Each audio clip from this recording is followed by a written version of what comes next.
The Elder Scrolls V Skyrim, released in 2011 and re-released so many times since that it has become a running joke, is still being played by millions. It is a role-playing game, meaning that you do not play a fixed character, but you build one. You choose who they are, how they fight, and what they believe, and whose side they are on. Skyrim drops you into a vast, Norse-inspired fantasy world with a civil war and returning dragons, and nobody tells you what to do about any of it. You can follow the story or spend 100 hours just exploring. Every player's experience is different because every player's choices are different. The game is rated PEGI 18, but who it actually speaks to is much more complicated than that.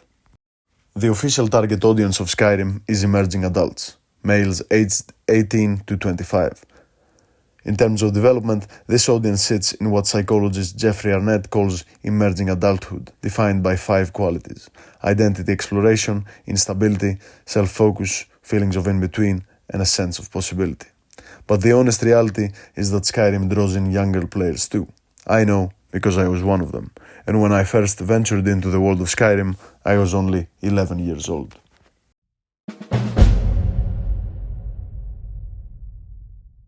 At 11 years old, I did not have the mental ability to understand every part of the world of Skyrim, but I understood rules. I found a weapon with a high damage number. A high damage number meant a stronger weapon, and that meant defeating enemies faster. The game constantly translated action into consequence, and its logic was easy to follow and satisfying, even if at times it was just mashing a button. Fast. And for like a minute long. The effect was viscerally depicted on screen, at all times. According to Piaget, children in the early phases of formal operational thinking can follow rules and understand direct cause and effect. The world of Skyrim was exactly good for this. Moving through the bleak world and interacting with vampires and werewolves also appealed to the sensation-seeking often linked to early adolescence, especially the attraction to forbidden and visually dramatic elements. Even though I sketched out my character's backstory before I even held a controller in my hand, I did not really think about their personality or morality, at least not in any complex sense. I thought about how they fought, how they looked, and whether they were good or bad. I messed around with the character sliders and with the different types of war paint, but I never considered how I interacted with other non-playable characters in the game.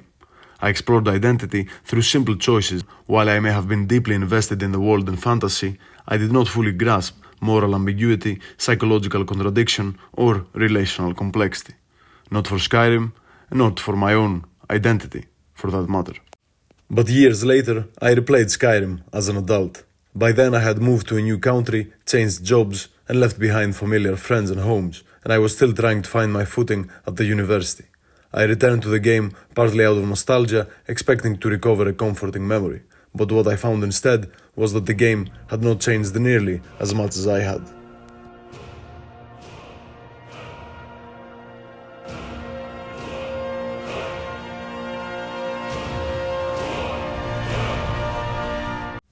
The same things still drew me in.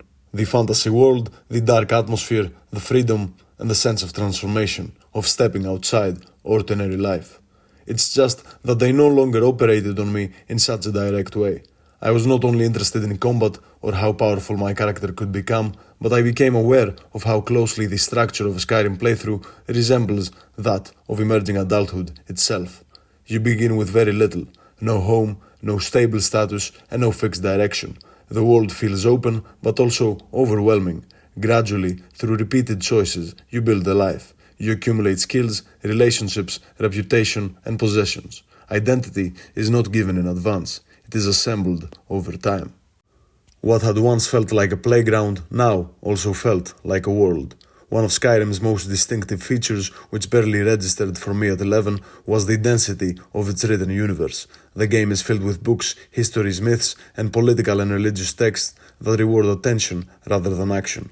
As a child, these books were part of the scenery, just furniture. But as an adult, they became a part of the experience itself. They invited interpretation, reflection, and curiosity about systems larger than the immediate quest or the gameplay at hand. This shift reflects something broader about emerging adulthood.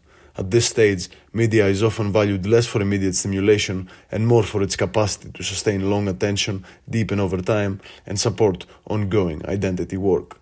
Skyrim offers exactly that kind of experience, a eudaimonic entertainment experience. Even after hundreds of hours, there is always another place to discover, another text to read, and another perspective to piece together. The experience does not end with the game alone. Its lore lives on through wikis, forums, and fan communities that keep interpretation active. For emerging adults whose identities are often shaped through communities of shared interest, that surrounding discussion can become as meaningful as the world that they see on screen. Skyrim was the same game when I was 11, and it is the same game now, when I'm 22. The game did not change, but I did, considerably. And this is what the DSMM predicts.